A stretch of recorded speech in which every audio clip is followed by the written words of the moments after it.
Welcome to Anupama hospital. आज बात करेंगे auto immune disease. Auto immune disease मतलब ये होता है कि आपके ही शरीर को अटैक करके अलग अलग बीमारी पैदा कर रहा है। मतलब कि जैसे कि आपका जो इम्यून सेल्स है, किसी के पेनक्रियाज को डैमेज कर रहा है, किसी को जॉइंट्स को, यदि मान लो ये जॉइंट्स पे अटैक किया तो आर्थराइटिस हो गया, किसी को पेनक्रियाज पे अटैक किया तो पेनक्रियाटाइटिस हो गया, आपके ब्रेन को अटैक किया तो वो अल्जाइमर डिजीज हो गया, मेमोरी लॉस करने का, किसी के लंग्स पे किया तो उसको एमाइलोइडोसिस हो गया या अस्थमा हो गया। कई तरह का रोग होता है, जैसे टाइप 1 डायबिटीज, पेनक्रियाज पे अटैक किया तो टाइप 1 डायबिटीज या पेनक्रियाटाइटिस। इसमें बहुत सारे रोग आते हैं। एलोपैथिक चिकित्सा के हिसाब से यह एक लाइलाज रोग है।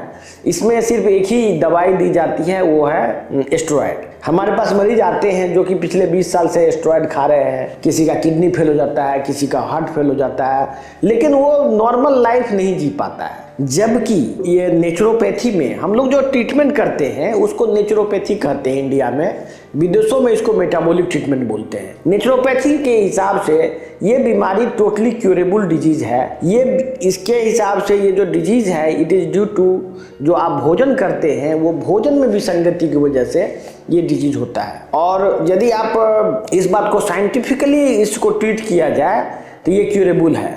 हमारे उपचार में जो लोग अभी ठीक हो चुके हैं उसका मैं उदाहरण बताता हूँ। जैसे सोरियासिस का क्योर हमने खोज लिया है। किडनी फेलियर आप देख ही रहे हैं। हार्ट में बहुत सारा बीमारी है, जैसे कार्डियोमायोपैथी जिसको बोलते हैं, कार्डियोमायोपैथी, डायलेटेड कार्डियोमायोपैथी या एनी टाइप ऑफ कार्डियोमायोपैथी, वो क्योरेबल है। फिर आपको थायराइड में हाइपरथायराइडिज्म होता है, वो इससे क्योर होता है।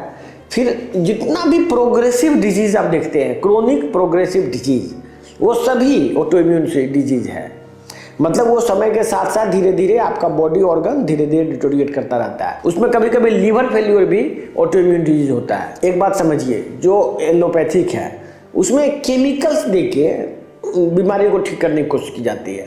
उसका जो इंडस्ट्री है वो फिनॉल बेस्ड है। फिनॉल जो आप फिनाइल जिसको बोलते हैं, जिसको फिनाइल जो फर्श साफ करने के काम आता है, उसी फिनॉल से अलग अलग रिएक्शन करके बहुत सारा टॉक्सिन्स क्रिएट करता है। उसी को अलग अलग मेडिसिन के रूप में एलोपैथिक में यूज होता है। ये बात लोगों को छुपाई जाती है, डॉक्टर्स को भी नहीं पता चलता है कि वो हो क्या रहा है। यही वजह है कि एलोपैथिक में किसी बीमारी को ठीक करने की बात नहीं होती है, क्योंकि वहां पर सिम्टोमेटिक उपचार होता है with the help of multiple type of poisons. लेकिन नेचुरोपैथी में बीमारी को उपचार करने का टेक्निक है बॉडी के रीजनरेशन पावर को बढ़ाना। बॉडी में जो बीमारी है जिसका वजह खोजा जाता है, जैसे एक ऑटोइम्यूनिटी एक वजह हुआ, एक दूसरा वजह होता है मालन्यूट्रिशन, न्यूट्रिशनल डेफिशिएंसी।